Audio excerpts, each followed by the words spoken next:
વડોદરા શહેરને smart city તરીકે ઓળખ આપવામાં આવી છે, પરંતુ શહેરના અનેક વિસ્તારોમાં મૂળભૂત સુવિધાઓની હાલત આ દાવા ઉપર પ્રશ્નચિહ્ન ઊભું કરે છે। સોમા તળાવથી કપુરાઈ તરફ જતા સ્માર્ટ રોડ પર વરસાદી ગટરના ઢાંકણ તૂટી જતા ગટરો ખુલ્લી હાલતમાં પડી છે, જેના કારણે રાહદારીઓ અને વાહન ચાલકો માટે અકસ્માતનો ગંભીર ખતરો ઊભો થયો છે। સ્થાનિકોના જણાવ્યા મુજબ 3 દિવસ પહેલાં ગટરના ઢાંકણ તૂટી ગયા હતા।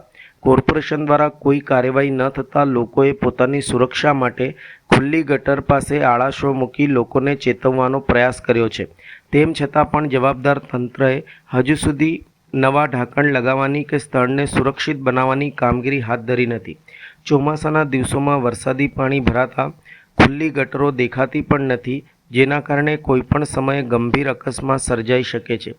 સ્થાનિકોમાં રોષ છે કે કરોડોના ખર્ચે બનેલા સ્માર્ટ રોડની આવી દયનીય હાલત હોવા છતાં કોર્પોરેશનના અધિકારીઓ અને સત્તાધીશો જાણે કોઈ મોટી દુર્ઘટનાની રાહ જોઈ રહ્યા હોય તેમ નિષ્ક્રિય બેઠા છે।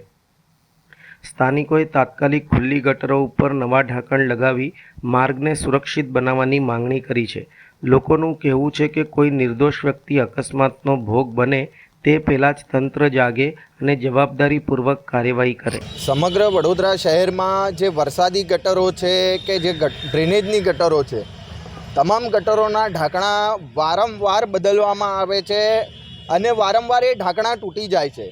મૂળ વાત એ છે કે એની ખરીદી જે પ્રકારે કરાય છે અને જે ક્વોલિટીની કરાય છે અને એને જે બનાવવામાં એની જે ફ્રેમ બનાવવાની હોય છે એ ફ્રેમ સાદી ઈંટોથી બનાવી દેવામાં આવે છે। એને કારણે ભારદારી વાહન જાય અને એ ઢાંકણા ફરી બેસી જાય।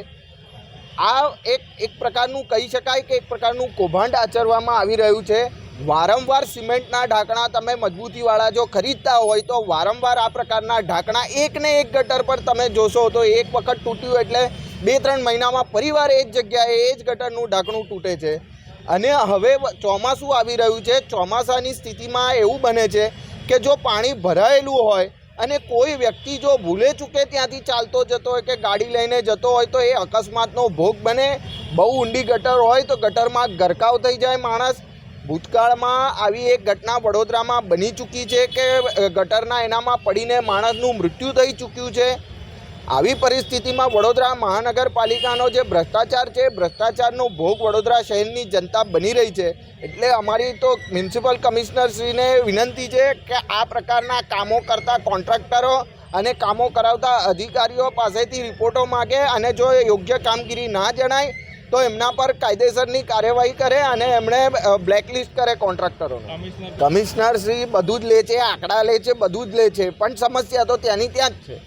એટલે તમે પરીક્ષામાં બેસી જાઓ, 10મા ધોરણની બોર્ડની પરીક્ષામાં બેસી જાઓ એટલે કંઈ તમે બોર્ડ પાસ થઈ ગયા એવું નથી હોતું। તમારે અંદર લખવું પણ પડે, પાસ પણ થવું પડે, એવું લખવું પડે જે સાચા ઉત્તરો હોય।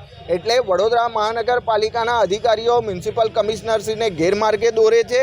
એમને આંકડા તો આપી દે છે પણ પરિણામો સ્થળ પર હોય છે। કમિશનરે હવે પોતે વિઝિટ કરીને જોવું જોઈએ કે આ આંકડા સાચા હોય છે કે નહીં અને કામગીરી ઉચ્ચ કક્ષાની હોય છે કે નહીં।